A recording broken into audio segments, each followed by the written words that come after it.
Traditional Chinese medicine, Yin-Yang diagnosis. Chinese ancient philosophy mainly uses yin-yang and the five elements to understand the world. Although the world seems complex, the ancient Chinese believed that everything could be divided into two aspects, yin and yang. Through long-term observations of the natural world, human beings, the changing seasons, and various phenomena such as plants and animals, the ancient Chinese discovered certain patterns. Their way of thinking is to identify common points among all things, and then generalize and summarize them. As a result, they found that everything in the world can be categorized into yin and yang, which is the subject we are discussing today. The yi in I Ching refers to the concept of change, which we typically translate as easy. The yi symbol itself, with the sun above and the moon below, represents the alternation of day and night, one complete cycle of which happens in one day. In a year, there are about 365 days, each consisting of 12 hours, a cycle dictated by the movement of the sun and moon. The yi represents the patterns and laws of nature, as the changes in the four seasons are constant and unchanging.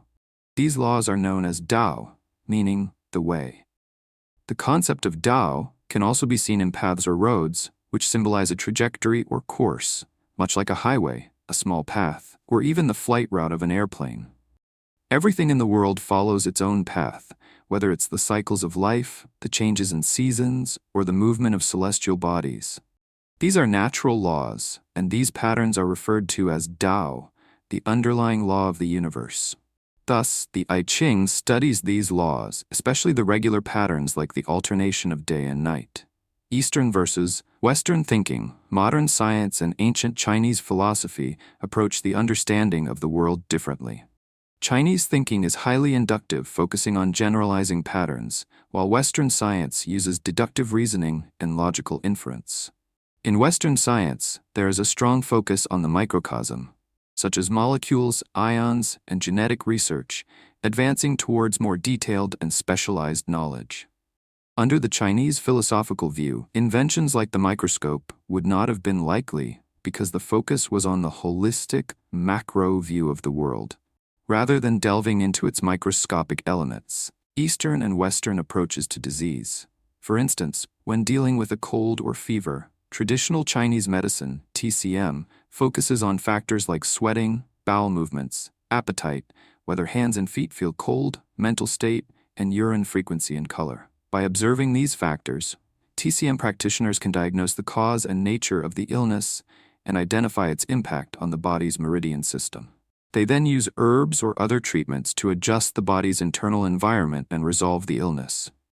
In contrast, modern medicine focuses on diagnostic tests to identify the specific pathogens, such as bacteria or viruses that cause the illness. Treatment is aimed at targeting these pathogens or temporarily controlling symptoms like fever. Yin-Yang as a relative concept. In ancient Chinese thought, all things are categorized into yin and yang. For example, day and night, men and women, high and low, cold and hot, fast and slow, are all examples of yin and yang because they exist in relation to each other. This concept can also be applied to emotions and personalities, such as active and passive emotions, or warm and cold temperaments. Yin and yang are relative concepts. For instance, a woman is considered yin before pregnancy and yang during pregnancy, with the pregnancy test turning positive. Yang. A newborn is yin, while a young adult is yang. Age, life, and death all have yin and yang aspects, as living beings are yang, and deceased ones are yin. Yin-Yang diagnosis. After thousands of years of development, traditional Chinese medicine has developed many diagnostic methods like 6-meridian diagnosis and 8 principles diagnosis. Each school has its own unique approach to diagnosing diseases, but Yin-Yang diagnosis is considered fundamental. Yin-Yang diagnosis involves identifying whether the illness is due to cold or heat. No matter what symptoms or disease names are involved, the first step is to determine whether the cause is cold or heat. Once this is clear, the treatment approach becomes straightforward. For example, common diseases like colds, coughs, asthma, diarrhea, eczema, and various inflammations need to be analyzed to determine whether they are caused by cold or heat. Since cold and heat are relative, diseases caused by cold are treated with heat, and diseases caused by heat are treated with cold. Achieving balance restores health. bacterial and viral yin-yang properties. When we talk about colds caused by wind or exposure to cold environments, like air conditioning or wet hair, these conditions are cold-related. But what about bacterial or viral colds? Viruses, when they enter the body, cause symptoms like coughing and fever, which seem like heat-related symptoms. However, viruses and bacteria are inherently cold in nature, according to traditional Chinese medicine. In fact, viruses and bacteria are more sensitive to heat than cold. While viruses can survive in ice for thousands of years, they die at high temperatures. In traditional Chinese terms, bacteria and viruses are considered yin, and they can be fought using yang, heat treatments. This explains why fever is a natural response. Increasing body temperature helps fight bacteria and viruses by creating an unfavorable environment for them. Therefore, during a fever, it's often unwise to reduce the fever with medication, as it might assist the pathogen instead of fighting it. Gastrointestinal and joint diseases analysis.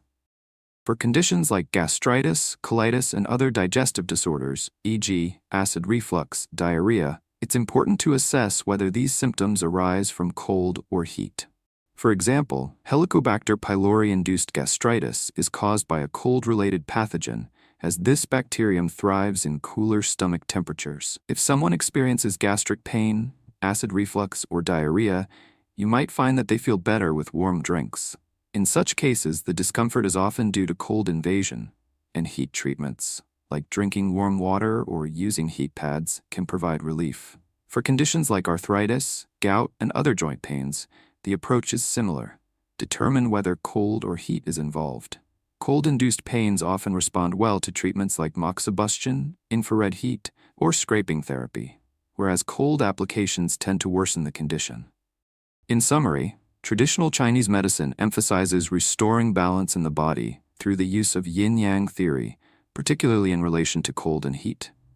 This approach treats the root causes of illness rather than just the symptoms.